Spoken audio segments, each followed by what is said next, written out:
Bienvenue dans le journal de RTI 1. Bonjour à toutes et à tous. Voici les trois titres. En Côte d'Ivoire, des vivres et non-vivres offerts récemment aux populations de Assini dans la région sud-est dans le cadre de la célébration de la Noël 2022. C'est un don de la Première Dame, Dominique Ouattara, qui a participé à la messe de la Nativité. C'était à la paroisse Sainte-Thérèse de l'Enfant Jésus d'Assini.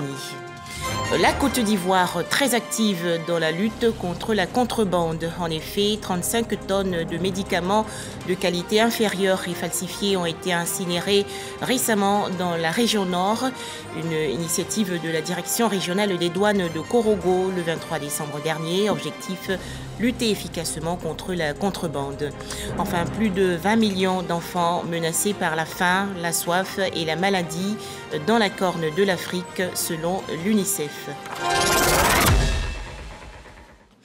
La Noël 2022 célébrée dans le monde entier en Côte d'Ivoire à l'occasion de sa visite à Assini dans la région sud-est. La Première Dame a offert des vivres et non-vivres aux populations. Dominique Ouattara, qui a assisté à la messe de la Nativité à la paroisse Sainte-Thérèse de l'Enfant Jésus, a voulu ainsi permettre aux familles de célébrer aisément les fêtes de fin d'année 2022. Les précisions dans ce reportage de Jérôme Kofi Abola. Plusieurs cartons et plusieurs lots de matériel, des dons en vivres et non-vivres qu'offre la Première Dame de Côte d'Ivoire, Dominique Ouattara, aux populations d'Assini à l'occasion de son déplacement à la paroisse Sainte-Thérèse de l'Enfant Jésus de la dite localité pour assister à la messe de la Nativité ce samedi. Au nom de la présidente des Children of Africa, c'est la directrice de cabinet de cette fondation qui a l'honneur de présenter ces dons aux populations d'Assini. La Première Dame, Mme Dominique Ouattara, pour elle, c'est une tradition de faire des dons à ses parents partout où elle passe, que ce soit dans les moments de joie, les moments de peine, les moments de difficulté. Elle est toujours aux côtés de ses parents. Et ici à Assini, elle le fait toutes les fois qu'elle vient. Et depuis quelques années, la Première Dame fait la messe de Noël. Elle y participe ici à Assini. Elle est toujours venue les bras chargés, toujours avec des présents pour les enfants, mais pour les femmes, pour toute la population, pour les jeunes également, personne n'est oublié. Et aujourd'hui encore, elle respecte cette tradition et nous sommes venus faire ces dons en son nom pour dire à ses parents d'Assini qu'elle est avec eux comme toujours, comme de manière traditionnelle, elle le fait. Le représentant du maire d'Assini, tout en saluant ces dons de la part de la Première Dame de Côte d'Ivoire, ne manque pas d'exprimer sa gratitude et celle des populations. La population d'Assini est une population qui, chaque année, bénéficie des largesses de la Première Dame. C'est un honneur et on pourrait dire même qu'Assini a toujours été privilégié dans ce sens. Et pour nous, on ne peut que lui dire merci et dire des bénédictions, implorer le bon Dieu pour que tout ce qu'elle fait pour Assini Mafia, le jour de la Noël, qu'il le lui rende au centuple. Dont d'une valeur de plus de 35 millions de francs CFA, l'objectif visé par la Première Dame de Côte d'Ivoire à travers ce geste, c'est de permettre aux populations d'Assini de terminer l'année en beauté. Sokourala, dans la région ouest du pays. Ces jeunes enfants ont été sages en 2022, raison pour laquelle ils ont reçu des présents dans le cadre de la Noël. Environ 1000 enfants issus de 6 villages du département de Biankouma ont été comblés récemment. Ils ont remercié leur bienfaitrice, Madame Vagondo Diomandé, l'épouse du ministre de l'Intérieur et de la Sécurité. Pour en parler, Walter Amadou. Le Père Noël, très acclamé à Sokourala, c'est à environ 30 km de Biankouma, dans la région du Tonki. Grâce à la magie de Noël, près de 1000 enfants issus de 6 villages et un campement reçoivent pour la toute première fois des jouets. Une action du couple Vagondo Diomandé qui concourt au bonheur de tout petit en cette fin d'année. Madame Aminata, épouse Vagondo, je voudrais, au nom de mes parents, de mes encadreurs et de mes camarades, vous traduire notre joie de recevoir ces cadeaux. Chère maman, infiniment merci. Nous voudrons également remercier notre papa Vagondo. Pour joindre l'utile à l'agréable, ces heureux bénéficiaires repartent également avec des kits scolaires. Les donateurs du jour veulent ainsi les inciter à prendre au sérieux leurs études. Les enfants, c'est notre espoir, surtout nous les femmes. Donc tout ce que je peux faire pour les enfants, je le ferai de bon cœur. Et j'ai dit aux enfants vraiment de travailler à l'école. Continuez d'étudier parce que je suis convaincu que parmi vous, il y a des ministres de demain. Mais c'est par le fruit du travail qu'on devient ce que nous sommes aujourd'hui. Faites comme nous, écoutez les parents, soyez disciplinés et je vous souhaite une excellente année scolaire. Élus, cadres et responsables du système éducatif de la région ainsi que le corps préfectoral se sont tous mobilisés autour du général de corps d'armée Vagondo Diomandé et son épouse afin de réussir cette célébration en faveur de l'épanouissement des enfants. Plus de 200 enfants du village de Dodjanyoa, dans la région centre-ouest du pays, ont également reçu il y a quelques jours des cadeaux dans le cadre de la Noël au village, événement organisé par Michel Mambo Sogodogo, journaliste présentatrice à RTI 1. Ces jeunes enfants expriment leur joie au micro de Godefroy Okambawa. Dodjanyoa, à plus de 400 km d'Abidjan dans le canton Pakolo, département de Gagnoa. La magie de Noël s'opère pour plus de 200 enfants. Ils reçoivent des cadeaux des mains du Père Noël. Noël au village est une initiative de Michel Mambo Sogodogo, journaliste à la RTI. Objectif, apporter du bonheur aux enfants en milieu rural, surtout en période de fête de fin d'année. On ne connaissait pas le village, on a juste décidé d'apporter du bonheur à des enfants dans un village. Il n'y a pas de raison, aujourd'hui, il n'y a pas de raison qu'à Abidjan, on fasse la fête quand c'est la Noël et qu'on ne puisse pas faire la fête dans un village. Tous les enfants ont droit au bonheur, tous les enfants ont le droit de connaître, de vivre, d'expérimenter la magie de Noël. Noël au village est soutenu par Rani Didis Bakone, la secrétaire exécutive du Conseil national de lutte contre la vie chère.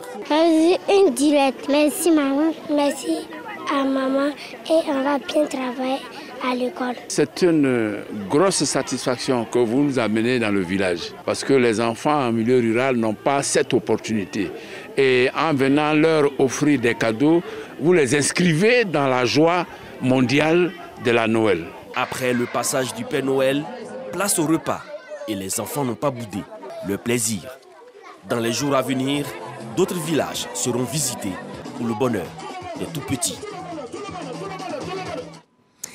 Des effectifs fortement renforcés pour sécuriser la Noël 2022 en Côte d'Ivoire. À Bouaké, dans la région centre du pays, par exemple, 305 forces de défense et de sécurité ont donc été déployées. Une initiative des grands commandements de l'armée de la région de Bouaké. Les précisions dans ce reportage de Charles Tatou de RTI Bouaké. 300 éléments des forces de défense et de sécurité mobilisés pour la sécurisation du réveillon de Noël à Bouaké. Préfecture de police, lieu de rassemblement. Policiers, gendarmes et militaires invités à faire preuve de professionnalisme dans la sécurisation des personnes et des biens en période de fête. Nous sommes des professionnels et c'est pour cela que nous comptons sur vous pour que au lendemain de ce réveillon, nous ayons 0 incident. Et je peux compter sur vous. Le grand commandement peut compter sur vous. Parce que vous alliez savoir être et savoir faire. Après le conseil d'usage, le cap est ensuite mis sur les corridors nord et sud, les principales portes d'entrée de la commune. Ici, les grands patrons de la police et de la gendarmerie de la localité exhortent leurs collaborateurs à plus de vigilance. Nous sommes venus constater la présence de nos éléments sur le terrain.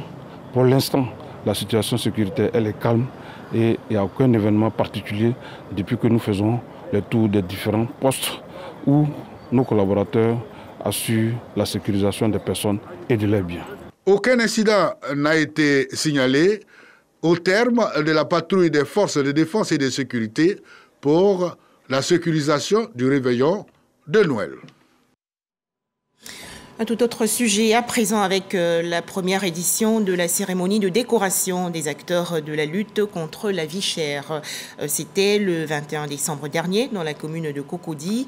22 personnalités exerçant dans divers secteurs ont été distinguées.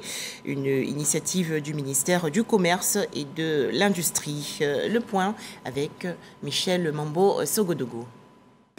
Fin d'année heureuse pour ces acteurs de la lutte contre la vie chère qui voient leur travail reconnu par la nation. Engagés aux côtés de l'État pour assurer au pays la souveraineté alimentaire tout en préservant le pouvoir d'achat des populations, le ministère du Commerce, de l'Industrie et de la promotion des petites et moyennes entreprises a décidé de les honorer. Reconnaître et célébrer le mérite des acteurs qui se distinguent par la qualité de leur travail est une expérience exemplaire de promotion d'une véritable culture de l'excellence. C'est pourquoi il me paraît important de marquer un point d'honneur pour saluer les efforts de mes collaborateurs et de tous les acteurs de nos différents marchés qui, souvent dans des conditions très difficiles, travaillent à assurer à nos populations la disponibilité des produits sur nos marchés à des prix accessibles. Un commandeur, 5 officiers et 16 chevaliers, au total 22 acteurs de l'administration chargés du commerce intérieur, de la grande distribution, de la filière bétail, viande, poisson, des journalistes, associations de consommateurs, distingués dans l'ordre du mérite national. Une véritable fierté. C'est une distinction qui nous honore, mais qui nous invite à continuer à travailler, à œuvrer pour le bien-être des populations, à continuer à travailler pour préserver le pouvoir d'achat de nos concitoyens. Cette récompense, je la dois d'abord à la télévision ivoirienne qui m'a encouragée et qui me fait confiance. Cette période Covid a été une période très difficile pour nous et nous remercions le gouvernement qui a bien compris aussi, qui a bien entendu le cri de cœur des consommateurs et qui a commencé à travailler avec nous. Le président Alassane, avec son ministre, il est pensé à Mme Zamblerou. Moi, je ne pensais même pas qu'il ne me voit pas. Aujourd'hui, il me voit. Merci. Merci. Et puis à bord. Cette cérémonie de distinction, la première du genre au ministère du Commerce, s'est tenue en présence du secrétaire général de la grande chancellerie, Yacouba Konaté, qui y représentait la grande chancelière Henriette Dagri-Diabaté. Autre actualité nationale, Korogo, dans la région nord du pays, où 35 tonnes de médicaments de qualité inférieure et falsifiés ont été incinérés. Une initiative de la direction régionale des douanes le 23 décembre dernier.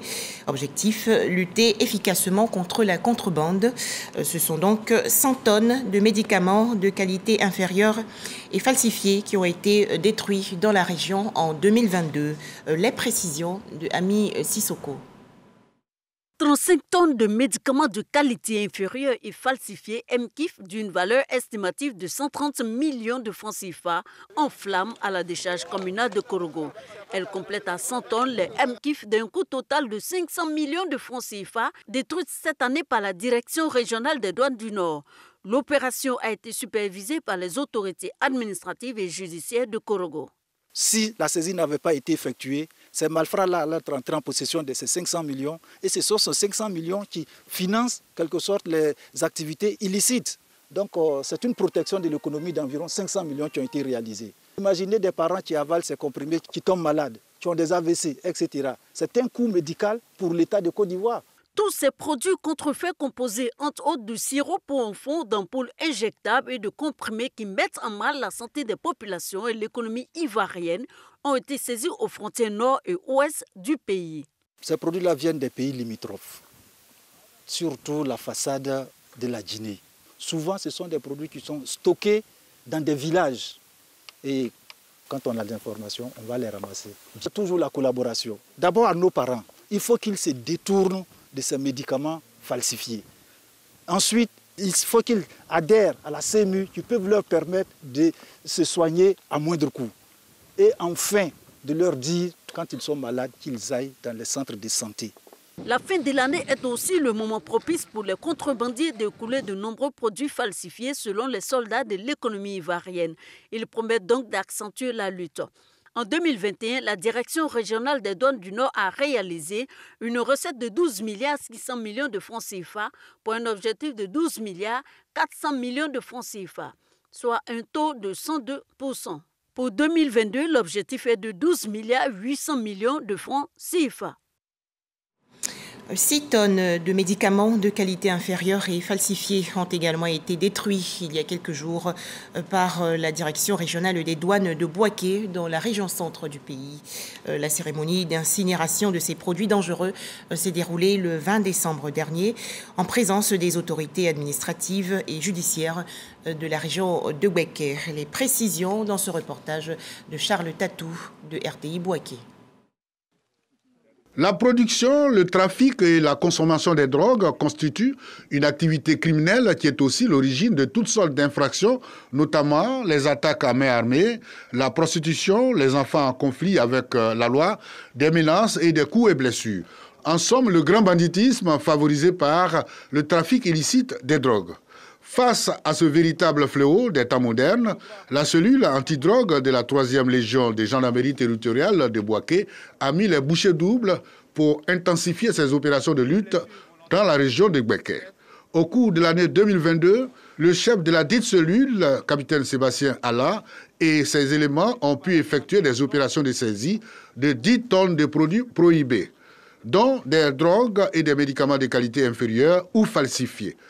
Tous ces lots de drogues et médicaments falsifiés ont été incinérés. Plus de 10 tonnes de produits prohibés, dont des médicaments de qualité inférieure et falsifiés, de plus de 10 tonnes, également quelques grammes de cocaïne, quelques grammes d'héroïne, quelques grammes de médicaments détournés à des fins toxicomanes et plus de 90 kg de cannabis pour un total estimé à environ 45 millions. Nous sommes satisfaits et cela dénote de toute l'efficacité avec laquelle nos hommes travaillent sur le terrain pour dire que nos hommes sont déterminés à lutter, à faire barrage à ce phénomène. Malgré les efforts des cellules antidrogue, les acteurs de ce trafic illicite ne baissent pas les bras. C'est donc le lieu d'interpeller les populations à une franche collaboration avec les forces de l'ordre afin de combattre farouchement ce fléau qui compromet l'avenir des jeunes. Attention, le coronavirus sévit toujours. Ne relâchons surtout pas la lutte.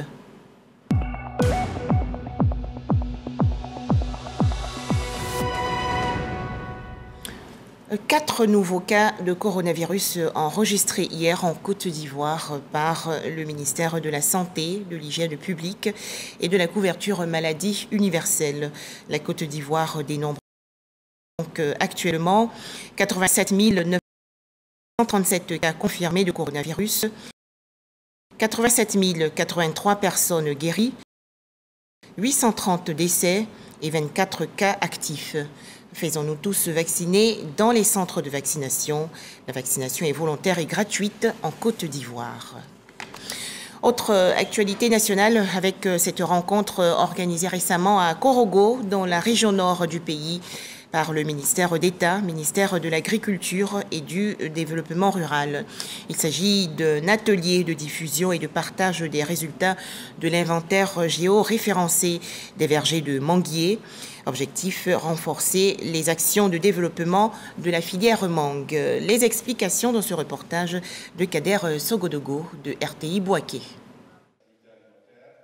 Les acteurs de la filière mangue et des structures techniques du ministère d'État, ministère de l'Agriculture et du Développement rural, notamment le programme d'appui au développement des filières agricoles, PADFA, sont en conclave à Korogo.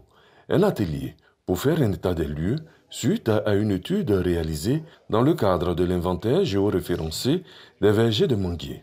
Une étude réalisée dans 5 régions, Béquin, Ambol, Poro, Tchologo et Bagoué. L'identification du verger qui est faite et dont les résultats viennent d'être remis à l'interfonctionnement vont permettre à l'interfonctionnement de faire une traçabilité de la production qu'ils sont en train de collecter pour l'exploitation. Le fichier qui permet de savoir que le producteur qui se trouve dans le village X a produit telle quantité de mangue et cette quantité de mangue-là a été vendue sur le marché et c'est parti à telle destination. Pour les 5 régions, on dénombre 3 988 producteurs de mangue établis sur 17 731,83 hectares. Des données qui permettront d'intervenir efficacement pour le développement de la filière mangue.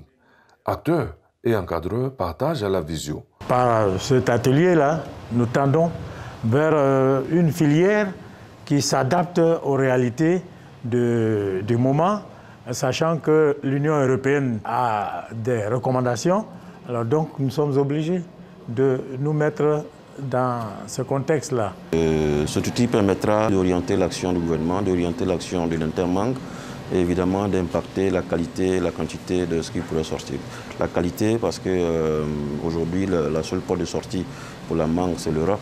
Donc réussir à impacter la qualité va certainement réduire les interceptions, évidemment permettre d'engranger autant de bénéfices pour l'État que pour les producteurs. En 2020, dans le cadre de la lutte contre les mouches des fruits, le programme d'appui au développement des filières agricoles, PADFA, sur financement du Fonds international de développement agricole, FIDA, à hauteur de 1,8 milliard de francs CFA, avait assisté les producteurs pour vaincre la maladie.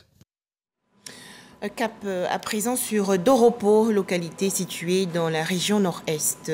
Un bâtiment de classe, des logements pour les enseignants et une pompe hydraulique ont été inaugurés et offerts récemment aux populations de Djidordouo, une initiative de Ibrahim Ian.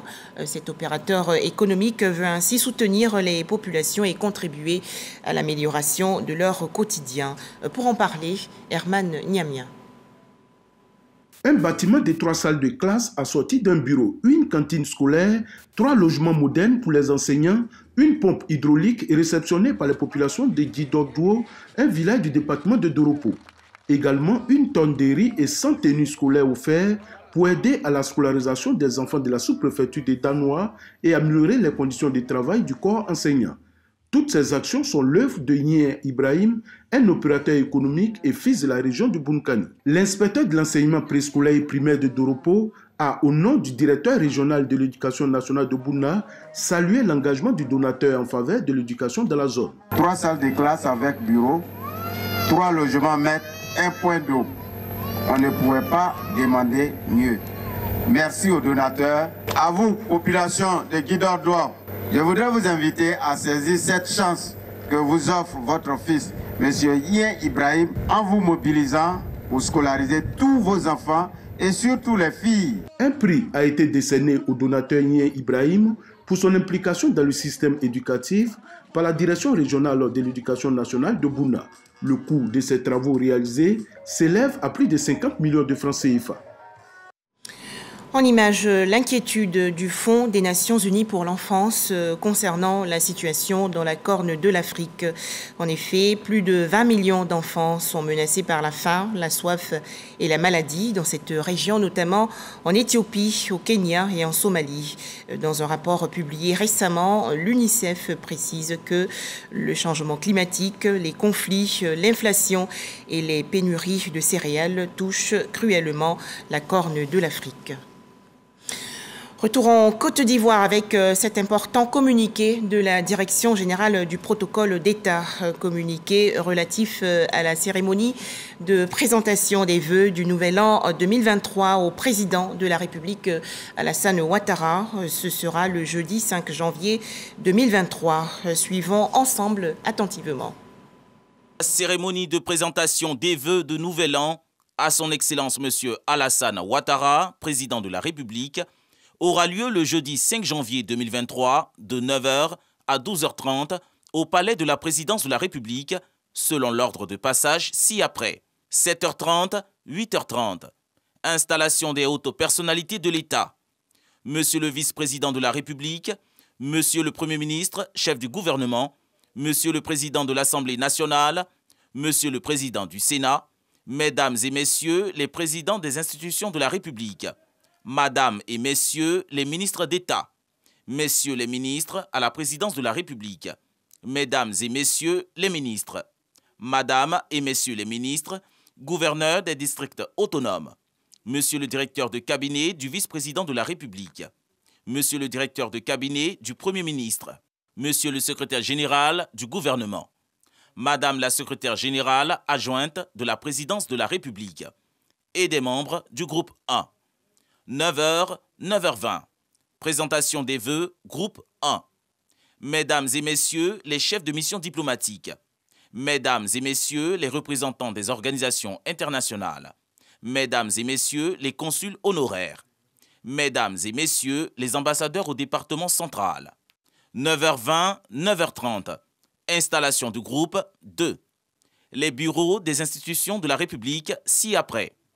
Assemblée nationale, Sénat, Conseil constitutionnel, Cour de cassation, Conseil d'État, Cour des comptes, Conseil économique, social, environnemental et culturel, Grande chancellerie, Médiature de la République, Commission électorale indépendante, Haute autorité pour la bonne gouvernance, Inspection générale d'État.